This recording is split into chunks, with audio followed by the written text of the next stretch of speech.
Hey trainers, and welcome to the Go Battle League's 9th season. Things have been pretty interesting so far, and I've seen a lot of unique teams throughout the week. So as I mentioned in a short earlier this week, today we'll be talking about the new move updates that were brought this season. Some moves have been rebalanced, while others have been added to new Pokemon. We've got a lot of moves to discuss, so let's get into it.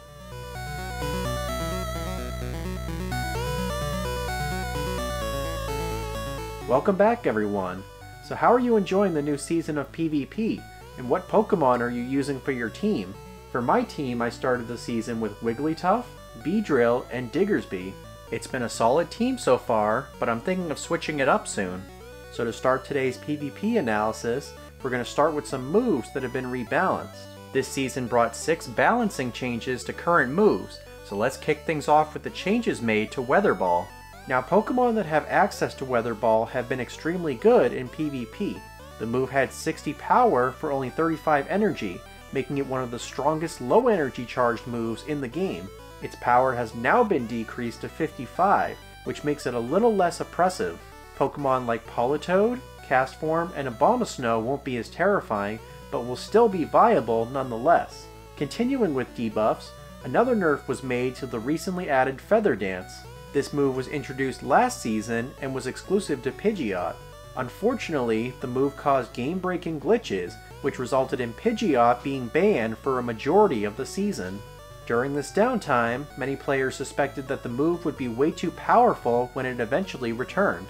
I mean, a 45 energy charged move that drops the opponent's attack stat by 2? That's pretty OP.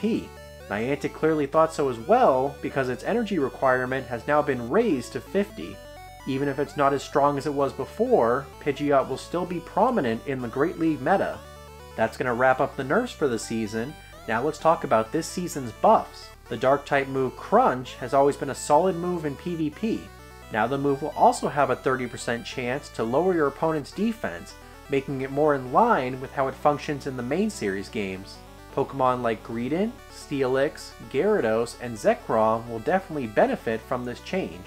Another surprising buff was given to Megahorn. This bug-type charged move now has an extra 10% power.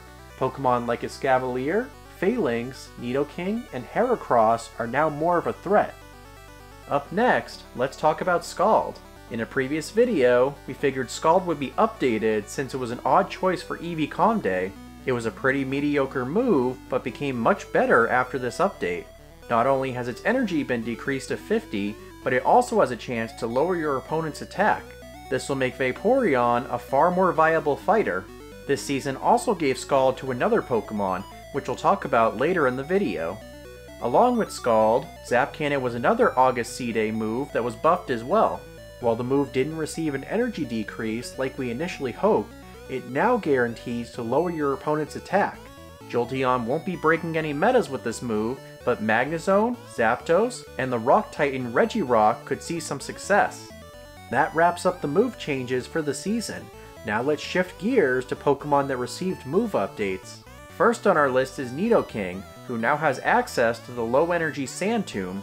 Like Nidoqueen, this move will benefit Nito King on 2 fronts. It's great for baiting shields, and it's guaranteed to lower the opponent's defense. However, even with this addition, Nidoqueen remains the superior Pokemon. Its better stats and moveset make it the preferred option for PvP. That doesn't mean Nito King is completely useless, because it also benefited from the buffed Megahorn. Speaking of those who benefited from Megahorn, Heracross also received a new move. The regional bug has always had the stats for PvP, but its high energy charged moves held it back from peak performance. Heracross has now been graced with the shield-baiting Rock Blast. This move pairs well with either Close Combat or Megahorn, and also provides coverage against its Fire and Flying-type weaknesses, so Talonflame beware. Next up, we have the Normal-type Castform receiving the Normal-type Weatherball. This isn't exactly new for Castform, as it had the normal Weatherball for a while. During the previous season, it had its Weatherball changed to Rock-type. But now Castform has access to the original version once again.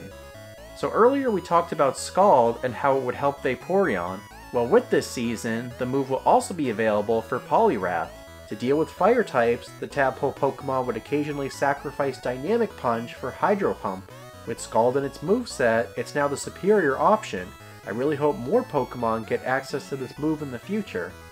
The next Pokemon we'll talk about actually got 2 moves instead of 1. Monetra has received both Overheat and Thunderfang. Shocking, isn't it? In terms of PvP, Overheat is a much better option when compared to Flame Burst. Monetra can definitely use this move to take a few wins.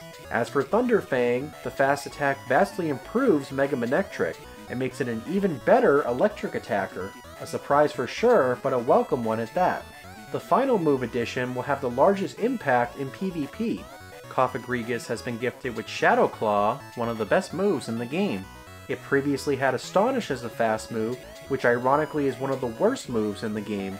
In fact, my brother was going to do a perfecting Pokemon entry for Coffeegrigas.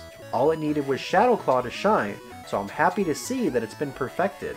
If you don't have one already, I strongly recommend finding a good Yamask during this year's Halloween event. With this insane buff, Coffeegrigas is now one of the best Pokemon for the Go Battle League. So what are your thoughts on these move updates? And are there any Pokemon I talked about that you're excited to use? Let me know down in the comments. And if you like this video, be sure to give it a thumbs up and hit that subscribe button if you haven't already. It helps support the channel and you won't want to miss any of the exciting content we have coming up. So until next time, thank you all for watching, I hope you have a great day, and I wish you the best of luck in Season 9. Take care.